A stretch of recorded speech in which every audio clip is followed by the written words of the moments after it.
Reality is a game, and like every game, there are winners and there are losers. Now, that might sound harsh, but look around. 98% of people wake up every day reacting to life, chasing money, chasing time, chasing peace, and losing the game they don't even realize they're playing. Only 2% of people ever learn how to create their reality instead of just surviving it. They understand something the rest of the world doesn't. So in this episode, I'm going to give you 5 rules for outsmarting the game of reality. Rules that most people will never hear in their entire lifetime, because when you understand these rules, you stop being a piece on the board and you become the player who moves the pieces. So let's get into it.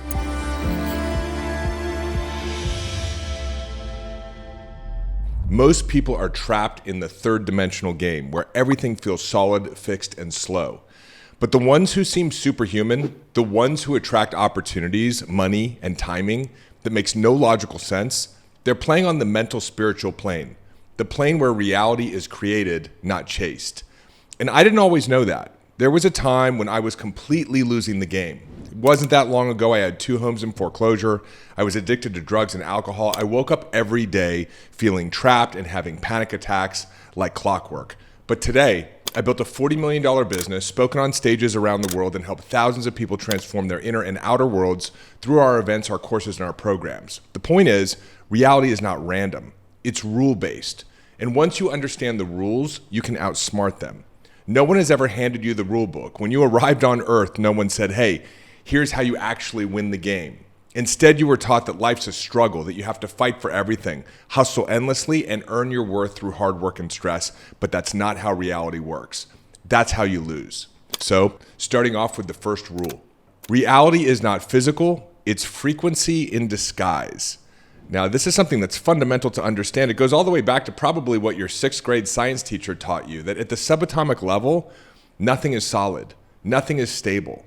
In other words, what looks like a solid chair or a dollar bill is 99.999% empty space. Remember, everything is made of molecules. Molecules are made of atoms.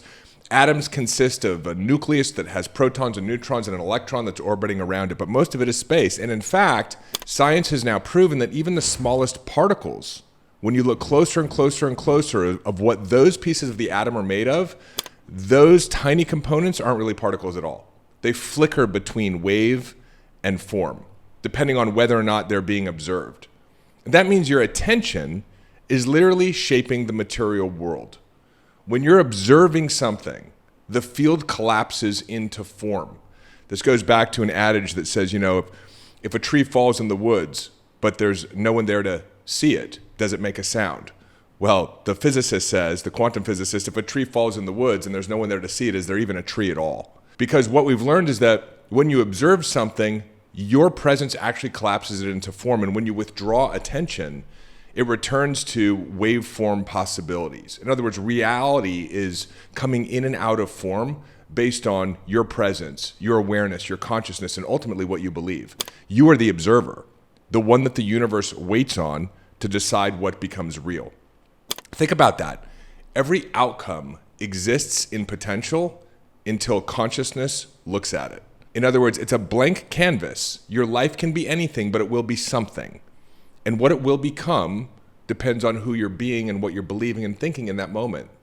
So the world doesn't show you what is, it shows you what you're focusing on. In other words, you're not inside the universe, but the universe or the potential for it is actually inside your awareness. Now, quantum physicists call this the observer effect, and mystics have been saying it for thousands of years, this idea of as within, so is without. So what you feel, what you expect, what you focus on, that's what organizes itself into your physical world. So when you're afraid that you're not going to have enough money at the end of the month, you experience financial scarcity and insecurity. Something shows up like a bill at the end of the month that you didn't expect, and you're like, see, I knew it, I don't have enough. When you believe that you can't trust people and you're feeling mistrust on a habitual basis, you attract people into your life that seem to betray your trust. Like Henry Ford said, the man who believes he can and the man who believes he can't, they're both right. And what this means is that you're not here to react to the material world. You're here to actually instruct it. Your emotional state is the signal, your attention is the brush, and the quantum field is the canvas. And so when you live unconsciously, you keep painting the same picture. You keep reacting the same way over and over again to the experiences of your life. And so you continue to create the same experiences that you react the same way to. You end up in a Groundhog Day type of resistance where every day has some nuanced changes, but it's basically the same day over and over again. It's the same bank account over and over again. It's the same relationships over and over again. It's also really important to understand that when you look at the material world, it's really just delayed light. It is a slow echo of your vibration. And so when you change your internal frequency, the outer world must reorganize to match it. And this is why as people start doing deep beliefs transformational work, their life changes. This is why the #1 best-selling book on success and wealth in the history of the world, Think and Grow Rich, had one conclusion, which was that your thoughts are things and they're creating your reality. Because in truth, nothing solid has ever existed.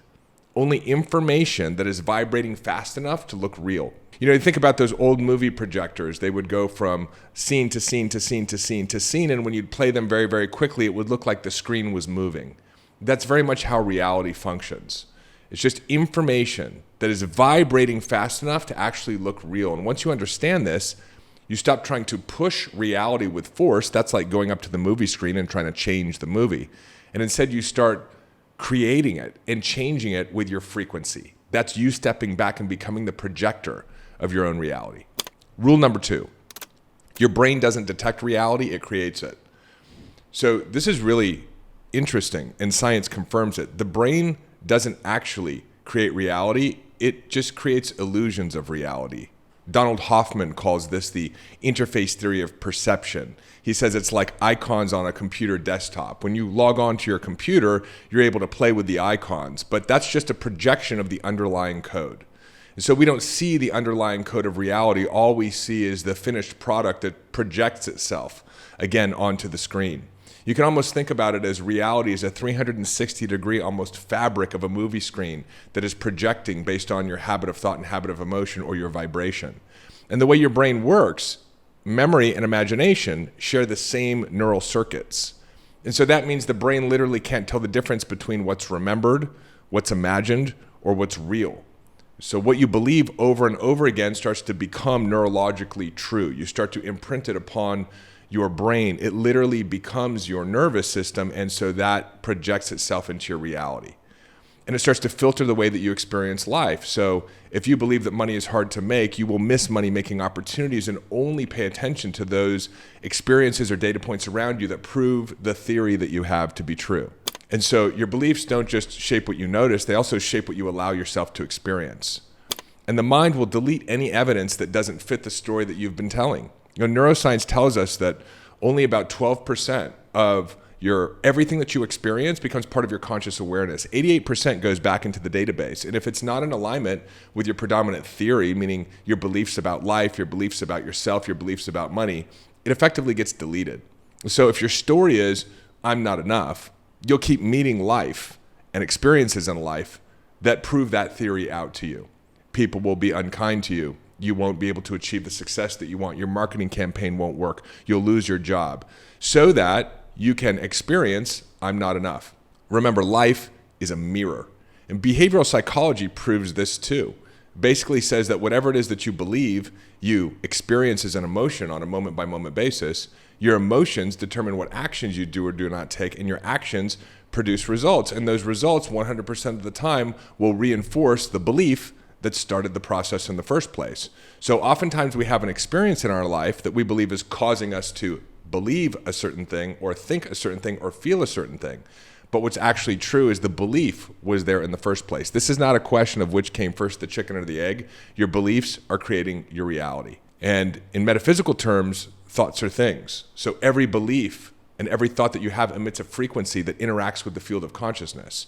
The stronger the emotional charge around it, the faster it manifests as an experience in your life. And so you're not predicting the future, you're actually programming it. The outer world is a delayed mirror of your inner assumptions. If you change your inner assumption, then the reflection has no choice but to follow. Because consciousness doesn't, again, show you reality, it renders reality based upon the vibration that you are consistently holding. And once you get this, you start arguing with the life that you don't want, and you start redesigning it by changing what you believe. Because you realize that perception is not actually passive, it's the first act of creation. Rule number 3, you don't think thoughts, you tune into them. So thoughts don't actually exist in your brain. They exist in the field of consciousness. Most people live believing their thoughts are personal. I'm anxious, I'm failing, I'm behind. But your brain isn't a generator of thought. Your brain is an antenna. It's tuning into frequencies that already exist in the field of consciousness. I want you to imagine a radio. And when you turn the dial, you don't create the song, you receive the song. And by the way, the musician or the band is not inside of the radio. And the same is true for the thought. The information is not inside of your head. The information is actually outside of you in the field where all information that ever has been, is now, and ever will be exists, and you are able to tune into it. So when you're tuned into fear, you receive fearful thoughts. When you're tuned into abundance, you receive inspired ideas. And neuroscience shows that the mind is a pattern recognition machine. It constantly scans for familiar frequencies. This is the habit of thought. And it begins to amplify whatever matches your current emotional state. And that's why when you feel stressed, you attract more stressful thoughts. And why, if you actually want to create a change in your thought, it's oftentimes helpful to change your physiology, right? Go get a hard workout in, go walk in nature, go for a cold plunge or a hot sauna to change the way your body feels so that you can actually change the way that you think. And so this isn't personal, your thoughts, it's just physics. Your emotional state is your frequency. And you're also not only constantly receiving information in the form of thoughts, but you're constantly broadcasting. And reality simply mirrors that broadcast back. That's why inner work is what's referred to as the real hard work. Because when you shift your emotional signal, your entire thought stream changes. So thoughts of lack or fear or urgency, which are never true in the first place, begin to change to abundance, faith, confidence, and hope. But if you're consistently hanging out in these negative vibrations, they belong to a collective frequency. You'll continue to have negative thoughts in all kinds of different forms. But the moment you give your attention to them, you feed them energy. And the moment you observe them without resistance, they lose power and dissolve. And so this is why great teachers talk about the power of awareness. When you become aware of your thoughts without becoming entangled with them, they start to lose their power. In a way, awareness is the tuner. The more aware you become of your inner dialogue, the more precisely you can choose what frequency to align with. And this is what meditation and presence actually do. They return you to a neutral state or a still point from which you can choose consciously instead of reacting unconsciously. So you don't actually fix your thoughts, you retune yourself. You start living as the consciousness behind the mind, not the noise within it. And from there, intuition begins to replace anxiety. Inspiration begins replacing overthinking. And you start to receive thoughts that actually align with your desired reality, and life begins to reflect that back to you. There was a period of time in my career where I was continuing to broadcast my fear of being bullied to the universe. And so I kept attracting bullies. And I had a business partner that I was working with that I was doing a great job for, but twice a year he'd call me up, accuse me of lying to him, sick his accountants and his attorneys on me, and then eventually he'd go back into the nothingness again. But it was a very painful cycle for me to be experiencing, always accusing me of cheating him, of not properly accounting for things, till one day I realized, wow, I create my own reality. And so I started working on this fear of being bullied, and I came to a new conclusion. I made a new decision that I could not be bullied unless I allowed someone to bully me. In other words, I took my power back. And so when this guy started barking again, I just ignored him. I literally didn't pay any attention. And he went through a whole cycle of barking and then just disappeared, and he never showed up again. A couple of months later, somebody came to me and asked if I was interested in selling my portion of the business that I had with him, because my wife at one point said, hey, why don't you just make a decision that you're going to profitably exit this business? So I started having thoughts in alignment with that. I started becoming available to it, and then I started experiencing coincidences and synchronicities that aligned with it, and ultimately sold my half of the business to somebody else and completely got out of the dynamic of the bully. But I didn't do it by trying to figure it out. I did it by realizing that I was creating my own reality. There was something inside of me from my early childhood, based on an experience that I had when I was 7 years old, where I was deeply afraid of being bullied. I had to work on that fear because while it was something that truly happened when I was a kid, it wasn't actually something I needed to carry forward with me as an adult. I mean, who can bully you if you're a sovereign adult, right? Nobody can bully you. And when I realized that, the bully disappeared. And so by shifting what you believe, you start to transform your reality. Hey, it's David. Just a quick interruption to your regularly scheduled episode by your favorite sponsor, moi. I want to tell you about my book. It is available on Amazon right here, right now. A Changed Mind, Go Beyond Self-Awareness, Rewire Your Brain, and Re-Engineer Your Reality. In this little book are all the frameworks, the tools, the methodologies that I talk about on this show and that I've used to actually change my mind and that tens of thousands of other people have used to transform their bank accounts, their businesses, their relationships, their health, their spiritual connection, everything that you want to achieve. This is the way to achieve it. And Amazon has done us a good one right now. It's significantly discounted. So you can go and pick up your copy, or better yet, pick up a copy for a friend too. There's nothing better than giving the gift of transformation right now. Hop on over to Amazon. There's a link in the show notes. And if you love the book as much as I loved writing it for you, do me a favor, let me know that and leave a review. And now back to your regularly scheduled episode. Rule number 4, reality is a mirror. It only reflects what you believe, your internal vibration. So the outer world is not separate from you. It's an echo of your inner state.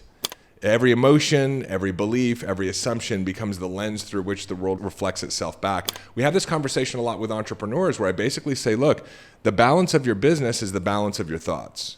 The balance of your bank account is the balance of your thoughts. You're getting exactly what you deserve.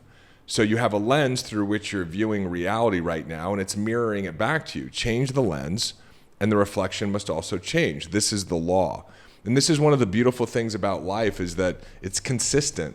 You know, a lot of people talk about life not being fair, but it actually is fair and it is just. You get exactly what you deserve.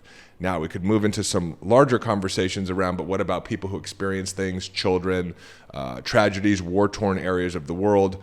That's a deeper conversation. But just looking at your own life right now, assuming that's not where you're experiencing life, you're getting exactly what you deserve, meaning you're getting what you believe. These are just laws. This is justice. So the universe is actually law-based and it's feedback-based. And so the beautiful thing is that if you're getting feedback from the universe or the mirror that you don't like, you know that there's something inside of you that you have the opportunity to change. And so this mechanism of you experiencing problems is not punishing you, it's teaching you.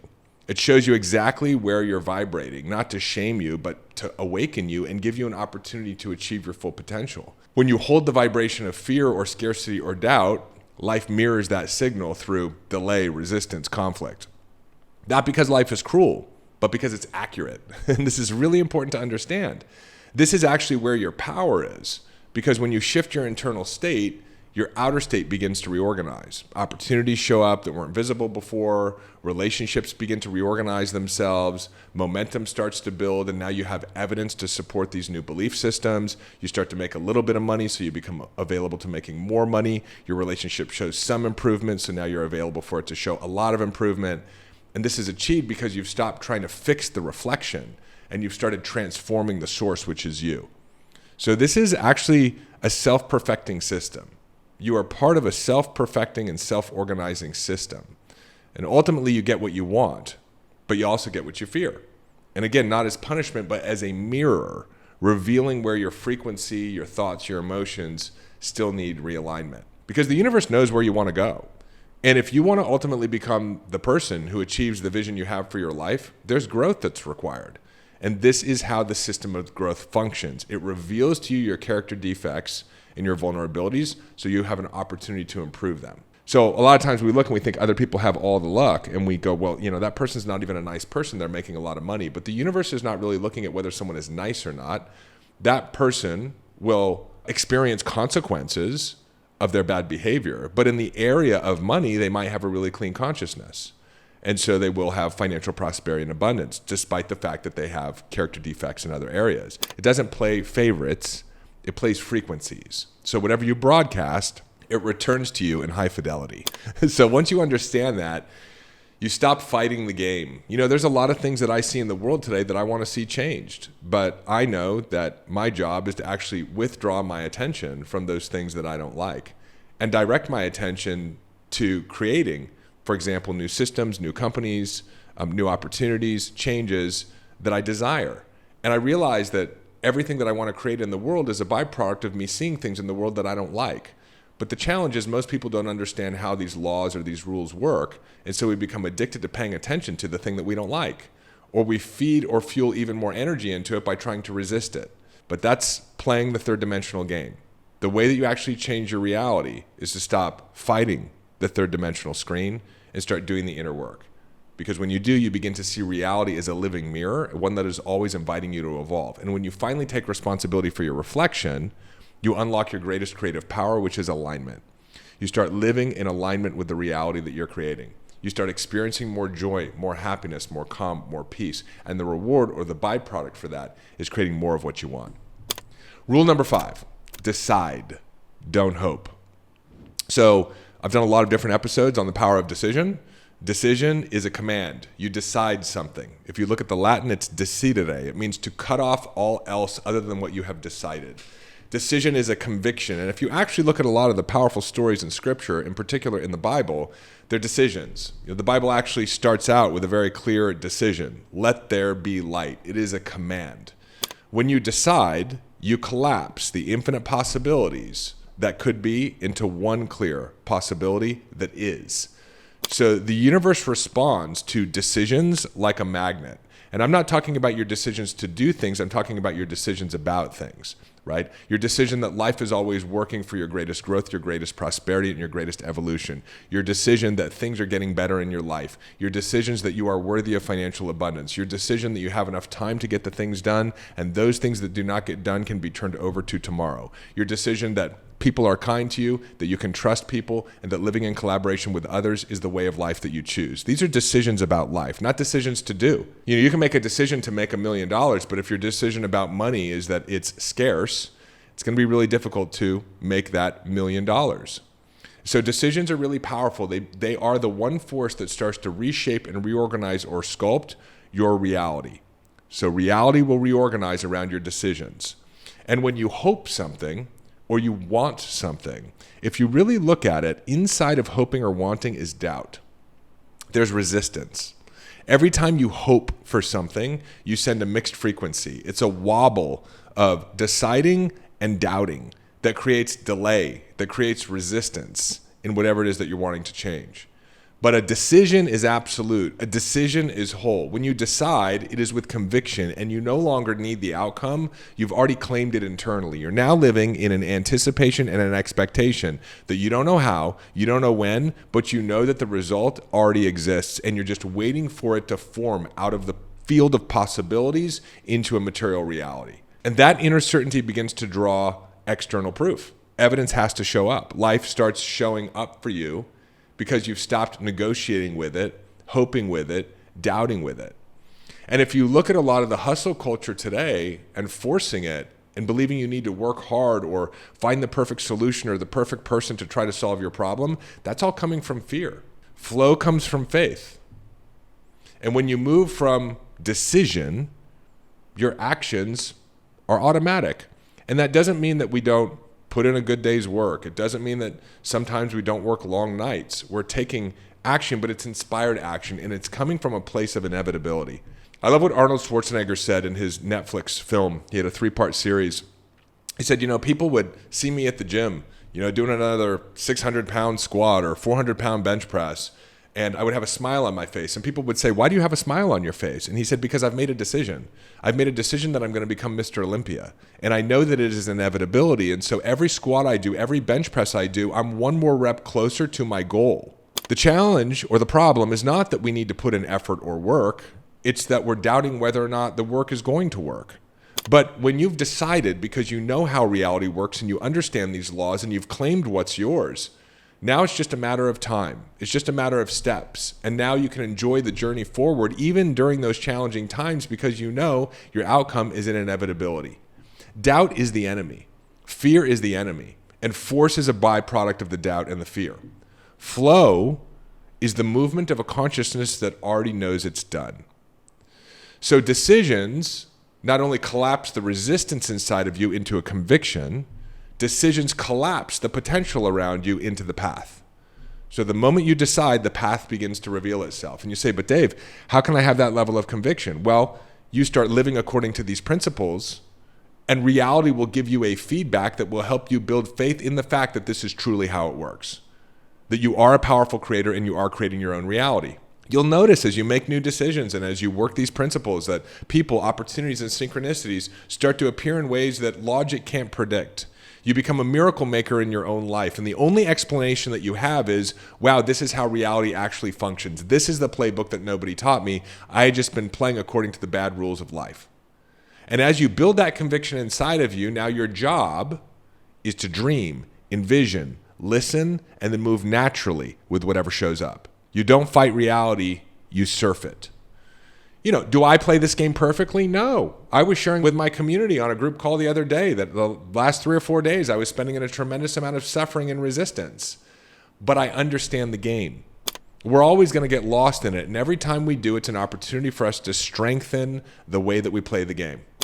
Right? It's just like going to the gym. You go in and you lift some heavier weights and it's going to feel wobbly at first. I'm at a new level in my life right now. And every time I get to a new level, there's a wobble.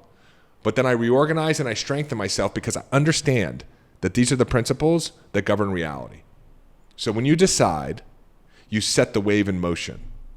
And when you doubt, you get pulled underneath the ocean. And so the important thing here is to stop hoping, stop praying, start deciding. Because in the game of reality, decision is actually how you win. And by the way, if this is a conversation you want to go deeper on, we've got a number of courses and programs, the Mind Hack program, the Whole Human Program course. There are links in the show notes. You can go over and check it out. We've actually bundled them together right now. We've got an incredible opportunity for you to go deeper into this work and to learn the frameworks and get into the daily practices to go beyond self-awareness, rewire your brain, and re-engineer your reality. So now you know the rules. The 5 principles that can quite literally outsmart reality itself. But remember, these aren't tricks. They're laws. And laws don't bend. They bend towards awareness, right? They bend in a way that allows you to create your own reality in a consistent and predictable way. So use them wisely, use them powerfully. Because the moment you start applying these truths, reality will begin to rearrange itself around you. Sometimes gently, sometimes with chaos, but always with precision. And when it does, when you start seeing the signs, the synchronicities, the impossible coincidences, that's how you really build faith. Do me a favor, come back to this video 1 week from now, 1 month from now, 6 months from now, and leave me a comment. Let me know as the miracles begin to unfold in your own life and as reality begins to change as a result of the change inside of you. Tell me what changed. I love hearing your stories, your wins, and being on this journey with you, because your story won't just be proof that these rules work. It'll be a reminder that you were never meant to play small in the first place. You were meant to win the game, and now you know how. I love you so much. Thank you for giving me the opportunity to be here with you today. If you haven't yet, subscribed, be a part of our community, hop on over to davidbear.com, join our newsletter, and most importantly, all I ask is you pay it forward. If you love this episode, leave me a comment and share this episode with somebody else who needs to hear it. And I will see you in the next episode.